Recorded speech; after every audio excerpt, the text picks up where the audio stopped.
घडामोडींना तर वेग येतोय, शिवतारेंच्या वक्तव्यांवर काय सांगाल? निश्चितच बारामती लोकसभा निवडणुकीच्या अद्यापर्यंत चित्र जरी स्पष्ट झालं नसलं तरी सुद्धा संभाव्य जी लढत आहे अर्थातच सुप्रिया सुळे विरुद्ध सुनेत्रा पवार अशी एक लढत मानली जाते। मात्र या सर्व लढाईमध्ये आता शिवसेनेचे आणि शिंदे गटाचे माजी मंत्री विजय शिवतारे यांनी सुद्धा आता उडी घेतलेली आहे। विजय शिवतारे स्वतः आता आपल्या सोबत आहेत। काय सांगणार, ज्या पद्धतीने ही लढाई पवार विरुद्ध पवार अशी रंगणार असं एकूण चित्र आता जवळपास स्पष्ट झालेलं आहे। मात्र तुम्ही सुद्धा यामध्ये उतरणार अशा पद्धतीची भूमिका तुम्ही आता मांडताना दिसताय।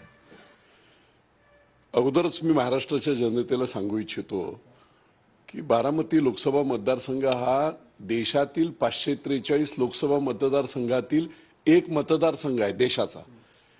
हा कोणाचा सातबारा नाही एका कुटुंबाचा। त्यामुळे आजतागायत फक्त लोकांची भूमिका, लोकांना असंच चित्र दाखवलं जातं पवार वर्सेस पवार, पवार वर्सेस पवार। नाही ते तसं। पवारांच्या विरुद्धात 5,80,000 मतदान जवळजवळ आहे। आता जी फाईट दाखवली जाते ती फक्त पवार विरुद्ध पवार 6-7 लाख मतातली आहे। विरोधक किंवा पवारांना विरोध करणारे खूप मोठ्या प्रमाणातले लोक या लोकसभा मतदारसंघात आहेत। आणि मग त्यांनी मतदान कुठे करायचं?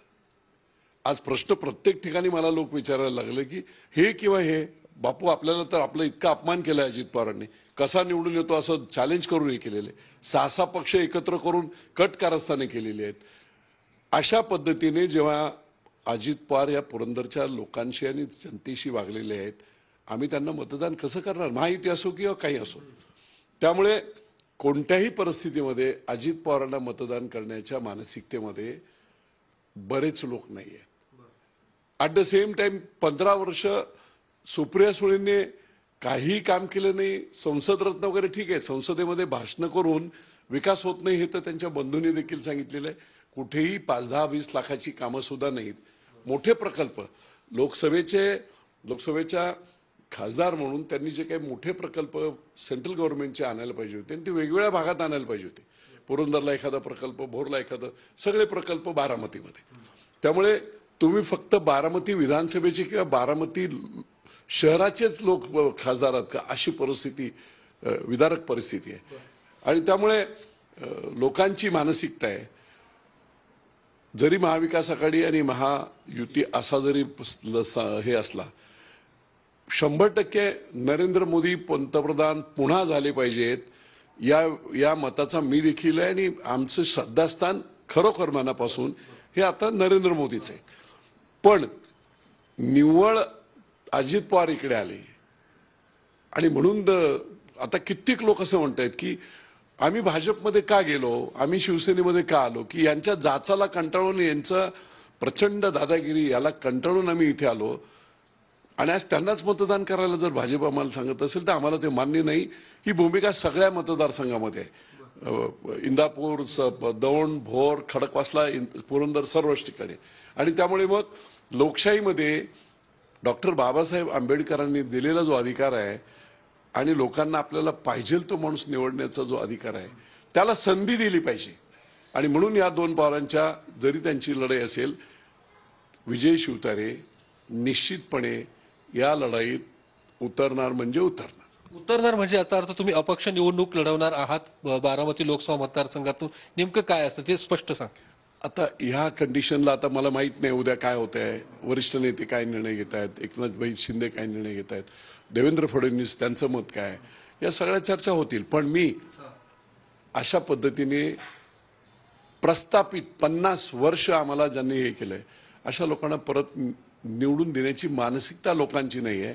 आणि त्याच्यासाठी ते प्रावधान, ते व्यासपीठ निर्माण करून देणे, ती जागा बटणं दाबण्यासाठीची करून देणे, याच्यासाठी हे धाडस आणि हा प्रकार मी करणार। म्हणजे काय नेमकं धाडस काय, तुम्ही काय नेमकं करणार काय आहात? नाही, मी अपक्ष उभं राहणार, नरेंद्र मोदी विचार मंच लिहिणार, काही मी असं मी महायुतीच्या विरोधात नाही, मी आमच्या नेत्यांच्या विरोध नाही, या विचारांच्या विरोधात नाही।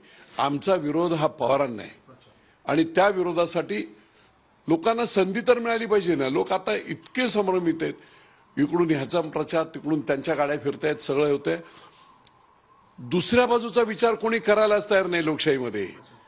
आणि म्हणून ती जी व्हॅक्यूम आहे, ती व्हॅक्यूम भरण्याचं काम मी करणार आहे. म्हणजे नमो विचार मंचाच्या माध्यमातून तुम्ही या सगळ्या लढाईमध्ये उतरणार असं एकूण स्पष्ट करताय. अगदी स्पष्ट आहे. आदरणीय नरेंद्र मोदी हेच देशाचे पंतप्रधान झाले पाहिजेत. भाजप ताकदीने देशाचं, एक लक्षात घ्या, एकमेव असा पक्ष आहे ज्याचा एंड रोल ते काही प्रकारे काही बोलतात, ईडी बिडी अमुक तो म्हणजे काय असेल, पण या सगळ्या प्रकाराचा एंड जो आहे तो देश आहे. देशाच्या प्रती त्यांची जी निष्ठा आहे ना, ती, त्याच्यावर कुठचाही अविश्वास नाही की त्याला दुमतच नाही आहे. आणि ही माणसं आणखी वाढली पाहिजेत, हा पक्ष वाढला पाहिजे. याच्या दृष्टीने जसे शिंदे साहेब बरोबर आलेले आहेत, आता हे अजित पवार आले आहेत, पण कशासाठी आले आहेत, काय झाले ते सगळ्या अख्ख्या महाराष्ट्राला माहिती. त्यामुळे नरेंद्र मोदी विचार मंच अशा प्रकारची भूमिका घेऊन अगदी काय हरकत नाही. लढाई एकलव्यासारखी झाली तर हरकत नाही. द्रोणाचार्य एका बाजूला आणि एकलव्य एका बाजूला, पण निश्चितपणे मी करण्याचा माझा तो विचार आहे. पण आता पुढे चर्चा होतील काय त्याच्यातून हे. म्हणजे दोन्ही पवार नको, तिसरं पर्याय म्हणून तुम्ही हे सगळं पुढे ठेवताय. मी जाहीरपणे म्हटलं की पवारांनी एखादा भोरमधला सर्वसामान्य माणूस द्यावा किंवा अजित पवारांनी एक सर्वसामान्य माणूस द्यावा. 50 वर्ष, 41 वर्ष 1981 पासून हा मतदारसंघ डायरेक्ट इनडायरेक्टली तुम्ही, तुमचा मुलगा, तुमचा पुतण्या, तुमची बायको, तुमची मुलगी, अरे या मतदारसंघात काही दुसरे लोक नाहीतच नेतृत्व करायला. त्यामुळे ही सरंजामशाही संपवली पाहिजे. लोकशाहीला ही धोकादायक आहे. पण तुम्ही जसं म्हटलं कालच्या कार्यक्रमामध्ये 2019 मध्ये अजित पवारांनी तुम्हाला जे चॅलेंज दिलं होतं त्याचा बदला घ्यायची ही वेळ आलेली आहे असं तुम्ही कालच्या कार्यक्रमात बोललात. त्यामुळे तुम्ही ही सर्व लढाई आता लढणार आहात. एक लक्षात घ्या, मी 2019ला त्यांनी मला कटकारस्थान करून हरवलं. 6 पक्ष एकत्र केले. अजित पवारांनी काही जिंकले नाही. अजित पवार त्यांनी स्वतःची राष्ट्रवादीची सीट काँग्रेसला सोडली, कारण काँग्रेसचा तिसरा प्लेअर असता तर विजय शिवतारे 50,000 मतांनी निवडून आहे. त्यामुळे अजित पवारांनी माझा नाही अपमान केला, अजित पवारांनी पुरंदर हवेलीच्या जनतेचा तो अपमान केला. पुरंदर हवेलीच्या जनतेचं स्वराज्य घालवलं. जर मी आज आमदार असतो तर विमानतळ मार्गी लागलं असतं. 3 वर्षाचा पिरियड होता गुंजवणीच्या पाण्याचा. ते गुंजवणीचं पाणी 100% पुरंदरला फिरलं असतं. राष्ट्रीय बाजाराची कामाला सुरुवात झाली असती. आमच्या पुढच्या 10 पिढ्यांचा विध्वंस अजित पवारांच्या हेकेखोरपणामुळे तू कसा निवडून येतो. राजकारणामध्ये मी माझ्या पक्षाचं काम केलं होतं, शिवसेनेत होतो, मला मावळचं काम करायला सांगितली होती, जबाबदारी दिली होती, मी ते काम करत होतो. पक्षाचं काम होतं, राजकीय काम होतं, वैयक्तिक काहीच नव्हतं. पण अजित पवारांनी ज्या पद्धतीने वैयक्तिकरित्या ते घेतलं होतं, मी वैयक्तिकरित्या घेणार नाही. विजय शिवतारेंचा अपमान वगैरे ठीक आहे, ती नियती बघून घे. माफीची पण मागणी करताय.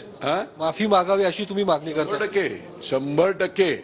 एक लक्षात घ्या, मी आजारी होतो, माझं ओपन हार्ट सर्जरी झाली मी पडल्यानंतर. मी आजही डायलिसिसवर आहे, किडनी माझी गेली होती. एवढं असताना अजित पवारांनी त्याच पालखीतळावर काल मी बोललो तिथे नाटक करताय तुम्ही, अशा प्रकारची निर्भत्सना केली होती. माझी गाडी, माझा घोडा, बारीक सारीक गोष्टीवर हे करत अजित पवारांनी नालायकपणाचा कळस गाठला होता. नियती त्यांना धडा शिकवेल, त्याला मला हे करायची गरज नाही. मी आता माझ्या लोकांसाठी लढतोय की माझी ही कामं मार्गी लागली पाहिजेत. मी कालही सांगितलं, विमानतळाबद्दल बोला, गुंजवणीबद्दल बोला, हे सगळे विषय क्लिअर झाले तर महायुतीतून बोलता येईल. देवेंद्र फडणवीस कॉम्पिटंट, एकनाथभाई शिंदे बघतील त्याच्यामध्ये काय करायचं. पण जो नालायकपणा अजित पवारांनी राजकारणात कुठेही याला पाडतो त्याला पाडतो, हा जो माज आहे राजकारणात असायला नको, पैशाचा माज आहे. या अजित पवारांनी लुटलंय लोकांना. 11 कारखाने त्यांनी घेतले. किती एकर जमीन आहे शेतकऱ्यांची? 4000 एकर जमीन आहे 11 कारखान्यामध्ये. 20 कोटी 25 कोटीला 300 एकर जमीन कारखान्याची. अरे त्या शेतकऱ्यांचे शेअरचे पैसे सुद्धा तुम्ही खाऊन टाकले. एका कारखान्यामध्ये 20,000 जर शेतकरी असतील, 10,000चा शेअर पकडला तर 20 कोटी रुपये गोरगरीब शेतकऱ्यांचे. ऑक्शनमध्ये कारखाने, हेच चेअरमन यांनीच ऑक्शन घ्यायचे. आणि आज ते कारखाने तुम्ही जा ना, अजित पवारांनी कॉमन माणसांची, शेतकऱ्यांची लूट केली, फसवणूक केली आहे. आणि त्या पैशांच्या जोरावर परत इलेक्शन लढायच्या, सत्तेतून पैसा आणि पैशातून सत्ता, हे बघा अजित पवारांना पुढचे धडे दिसतील. ह्या आता जे त्यांच्याबरोबर लोक आहेत ना, जिल्हा बँकेचे पदाधिकारी वगैरे, हे वाट बघतील. ज्या दिवशी मुदत संपेल त्यावेळेस यांच्याबरोबर कोणी राहणार. पण हे सगळं करत असताना अपक्ष तुम्ही ही सगळी लढाई आता लढण्याचा विचार केलेला आहे. या संदर्भात काही चर्चा झाली का? तुमचे जे नेते आहेत, मुख्यमंत्री एकनाथ शिंदे असू दे किंवा इतर महायुतीतले जे वरिष्ठ देवेंद्र फडणवीस होते, यांच्याशी काही चर्चा झाली का तुमची? मी माझा निर्णय घेतलाय. माझ्या लोकांशी मी चर्चा केली. अनेक मीटिंग झाल्या. पालखीतळ मैदानावर काल मी बोललो. पालखीतळ मैदानावरच मी सर्व जेवढे तालुक्यातले, वेगवेगळ्या तालुक्यातले मानणारे लोक आहेत त्यांना विचारून मी तो जाहीर एक सभा सुद्धा घेणार आहे. हे बघा, ही लढाई आमची आहे. महायुती आणि महाविकास आघाडी ही वेगळी लढाई आहे आणि या मतदारसंघातली पवारांच्या विरोधातली आमची वेगळी लढाई. त्यामुळे मी जर असं करायला गेलो की बाबा मी काय करू, तर ते कोणीच हे करणार. त्यामुळे माझा निर्णय मी केला. त्याच्यावर जर त्याच्या या बाबतीमध्ये निर्णय झाले, काही त्यांनी बदल केले, आणखी काय केलं, किंवा माझ्या लोकांच्या ज्या मागण्या आहेत त्या बाबतीतले काही निर्णय झाले,